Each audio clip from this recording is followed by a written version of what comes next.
یہ دنیا جو تمہیں ناممکن سے ڈراتی ہے، تمہارا اللہ اکیلا ہی اس دنیا پر بھاری ہے۔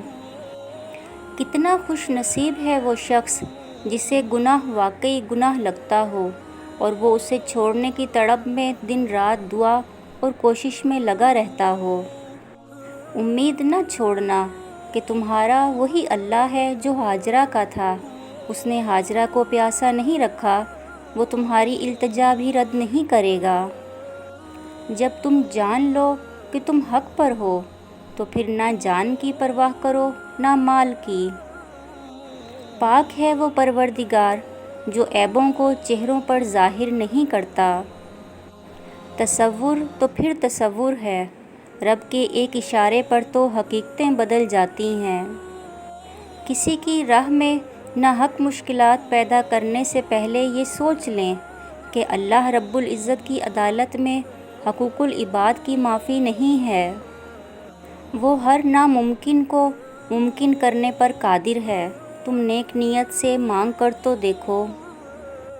جب انسان کسی رنج اور مصیبت میں اللہ سے شکوہ کرتا ہے تو اللہ فرماتا ہے کہ اس مصیبت کا شکوہ بے جا ہے، یہ مصیبت تو تجھے میری طرف متوجہ کر رہی ہے۔ تجھے شکوہ تو میری اس نعمت سے ہونا چاہیے جو تجھے مجھ سے بے نیاز بناتی ہے۔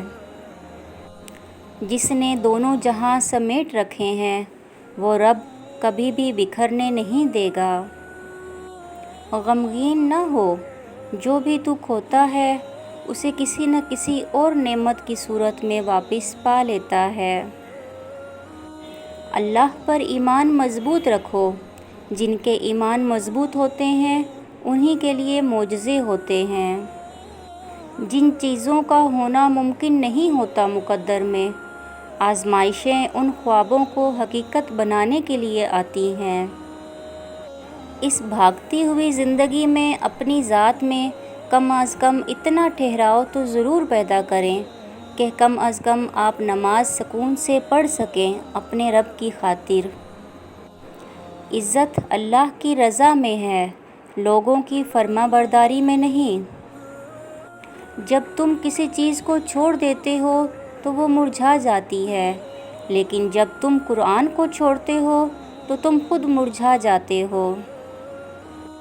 جب زندگی تمہیں بے ترتیب کر کے رکھ دیتی ہے تب اللہ خود تمہیں دعاؤں کو ترتیب دینے کا ہنر سکھا دیتا ہے۔ جب مسئلے ختم نہ ہو رہے ہوں اور نہ ہی حل ہونے کا نام لیتے ہوں تو استغفار کو تھام لیں، اللہ ہر چیز سے نوازتا جائے گا۔ کبھی کبھی اگر کوئی دعا قبول نہ ہو رہی ہو تو اس دعا کے مقدر کو خدا پر چھوڑ دینا چاہیے، کیونکہ وہی بہتر جانتا ہے کہ ہمارے لیے کیا اچھا ہے اور کیا برا۔ محفل تھی دعاؤں کی تو میں نے بھی ایک دعا مانگی، میرے اپنے سدا خوش رہیں، میرے ساتھ بھی میرے بعد بھی۔ Please like and subscribe my channel. Thank you.